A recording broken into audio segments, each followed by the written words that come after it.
Welcome to yet another Comedy Tip Tuesday. I'm your host, Rivera, the absolute best LGBTQ comedian in the world. Sorry I didn't put out a Comedy Tip Tuesday last week. I was on the road. I'm doing my best to make sure that I keep these coming out in a timely manner. Before we get started, if you guys could do me the favor of liking, commenting, and subscribing. Any questions you have, leave below in the comments. If you just want to help me boost the algorithm, send me some emojis of thumbs up, prayer hands, something like that. I don't know, be cute about it, don't be cute about it. Anyway, today I wanted to talk about the difference between bringers versus bookers offering incentives, because I think this is something sometimes people have problems differentiating on. But before we get started, let's start off with a question like we always do. Our question comes from Robert Real Deal Martinez, who I've talked about before. He won the set of the night at Ochatai not too long ago. My question is, how do you keep performing when going through personal problems? I know the show must go on, but when life's tragedies hit you, how do you keep your composure or keep pushing through when you can't fake your emotions? This is something I feel like I'm good to talk about because I've had this happen to the extreme. When I was first starting out in stand-up, I was pretty raw from the death of my sister. That hadn't been right before, but I, for a long time, had put that off in my head. And so one day I found myself on stage at this open mic, and I was brand new. It was called Marvin Mary's. It was legendary on the LA comedy scene. I was there all the time. Bino, the owner, had this thing where he would let the comics go as long as they wanted if there weren't a lot of comics there. I was there on one of those nights. Leo Flowers happened to be the other comic there, so it was just me, Leo Flowers, and Bino, the owner. I was telling this story that I didn't realize was going to lead me to have to mention the death of my sister, and I thought that I could just breeze through it, and I ended up literally crying on stage. Could not collect myself. Crying.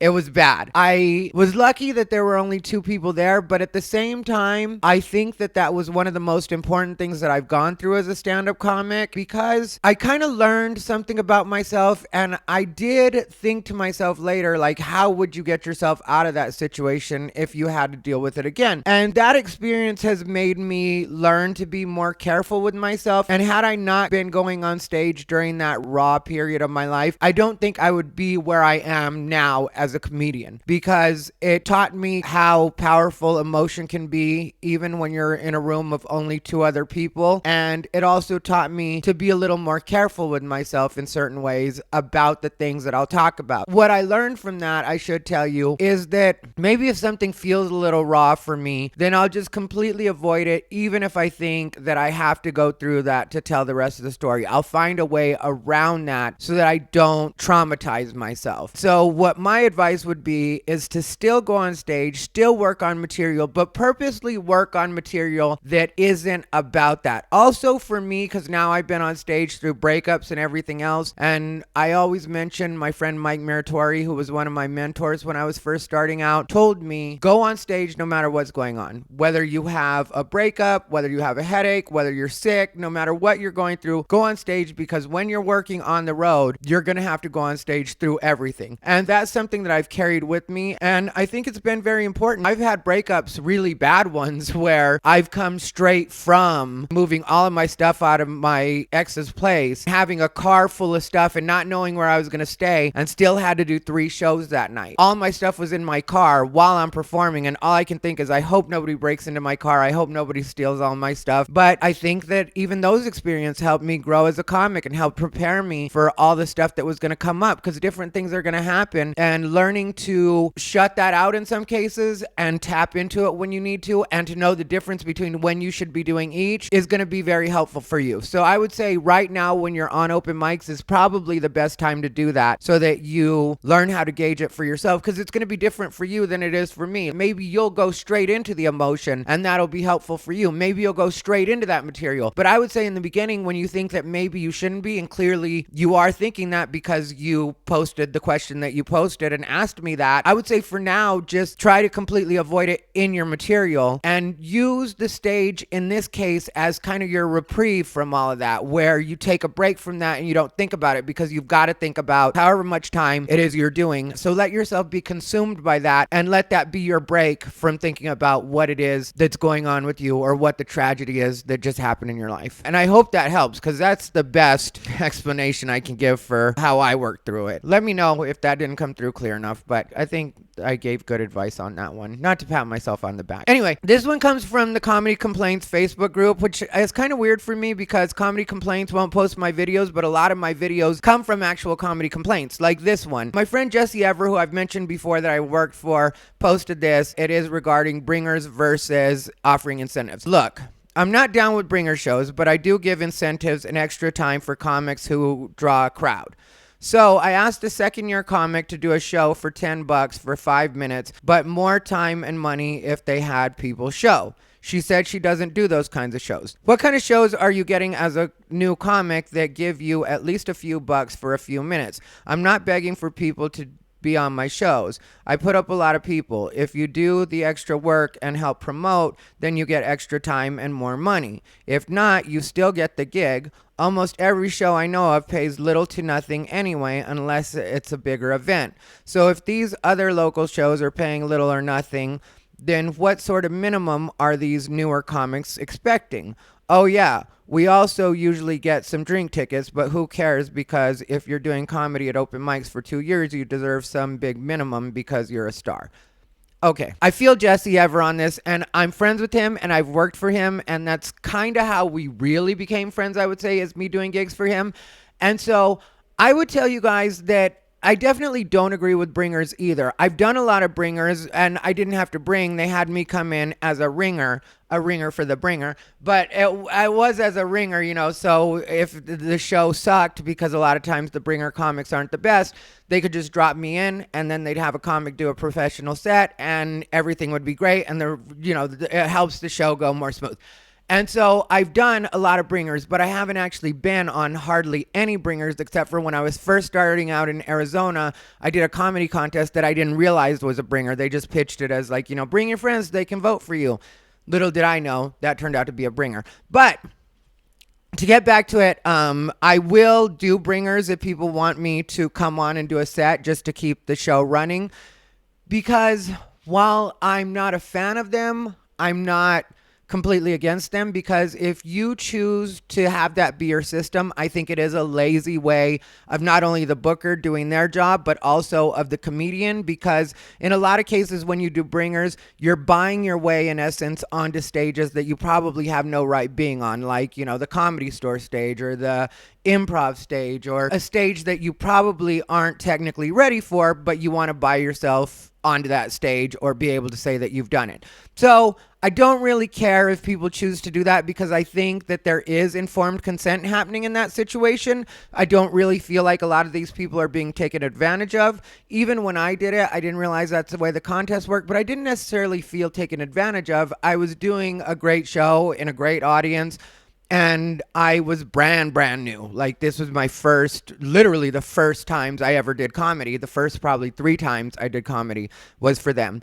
And so on that level, I don't try to save people from themselves. If you want to do that, then you do that. But what I don't like about some bringers is that in some cases, the booker won't let you on the show if you haven't brought your 5 or 10 people. Also, there's some situations where I've seen the bookers yell at people, which I don't agree with. I mean, I don't think you should be abusive towards people because they haven't done what you've asked. I also don't think that they're the smartest idea for comics, because if you're thinking about whether or not my people are here and trying to give people directions and hitting people up to see if they're on their way and all the stuff that you have to do if you're actually trying to chase down these audience members that you've said that you'll bring, it'll distract you from your set. And so I don't think that those are necessarily the best way to get started in comedy, but if that's what you choose to do, that's what you choose to do. And for anybody that's not familiar, bringer is exactly what it says. You bring the audience or bring some of the audience, and you get stage time, or you get more stage time. Yeah, I don't think it's worth it.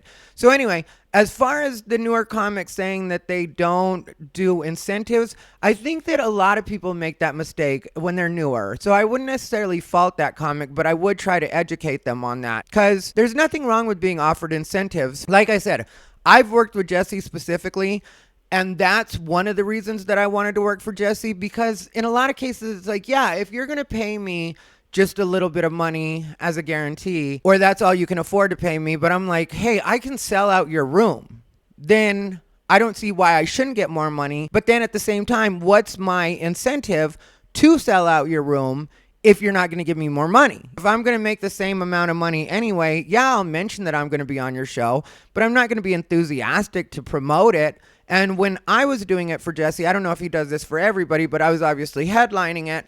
And that was the deal we worked out, was he was like, okay, this is the minimum I'll guarantee you. And then this is the pay structure if you go above. My time obviously wasn't going to change because I was headlining. But for me, it was great because I was staying on the phone with Jesse in constant contact, and we sold that show out quick because as soon as I posted it and posted about the VIP, we sold out the VIP in the first day. We sold out all of the VIPs. Then we sold a lot of the general admission in the first day. And then we moved on to like selling out the rest of the general admission, which it didn't take us much time at all. But my point is, I was on the phone with Jesse every couple of days, and I'd be like, hey, where are we at? This person just said they're going to buy some tickets. They said they had just gotten a table. We would confirm it, ran the numbers back and forth. Jesse was very transparent, which I definitely do appreciate. Also, there were other people on the show, and they had a similar structure. I thought that was great for them because, you know, they got to be on a professional show, and they had an opportunity to make some extra money. They were still all being paid a guarantee as well, and then just an incentive for extra.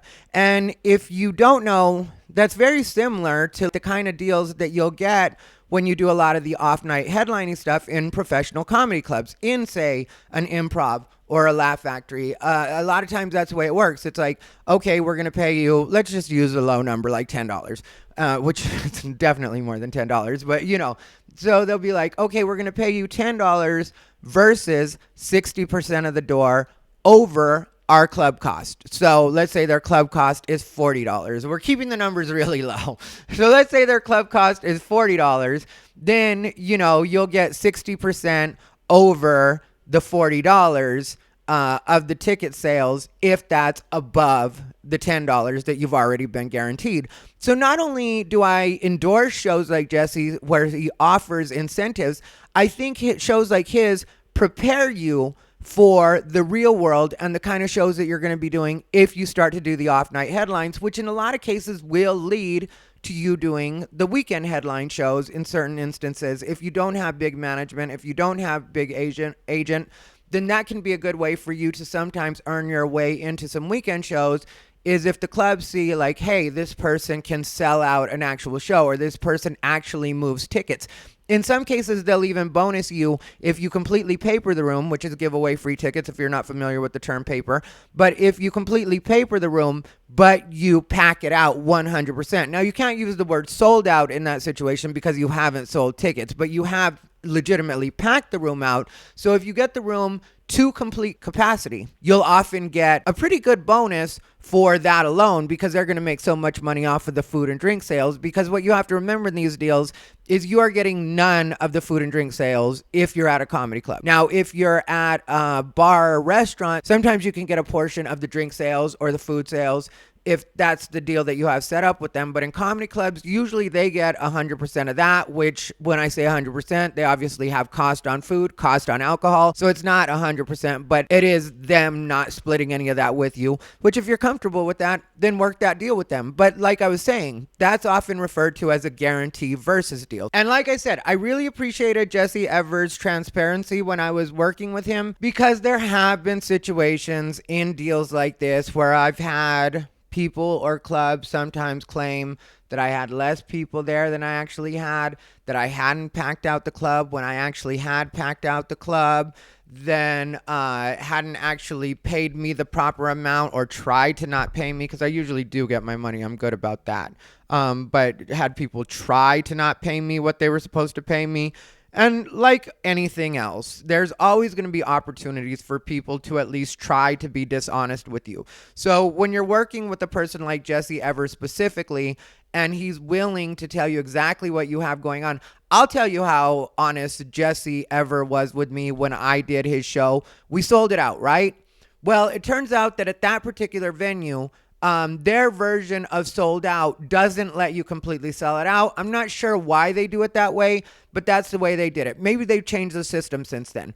So when it was sold out, we still had some seats left over. So what happened was some people actually showed up, just walk-up people, and Jesse gave me my portion of that too. You can't get more honest than that. And I feel that the bringer system is 100% should be dead. Like in my opinion, the bringer system really shouldn't happen. And that's just because it's a lazy way for bookers to not actually do their jobs. If you're going to book, if you're going to promote, you book and you promote. Now, when it comes to you dealing with the booker themselves on an incentive show, if they decide they're not going to give you 50%, if they want to give you, say, 40%, or sometimes even 30%, or maybe even less than that, maybe it's because your role isn't that big in that particular show. Like if you're doing a 5-minute set and it's a 90-minute show, well, then think about what your percentage of the show actually is. Think about also how many people that you're actually bringing, because if you bring 1 or 2 people, yeah, that's cool, but you're not exactly selling out the room. So, a little bit of extra time plus a little bit of extra money to me is very fair. Also, when you're thinking about the incentive structure and what your percentage is versus the booker, in a lot of cases, the booker does have a lot more work to do with you, and also the booker provides the sound.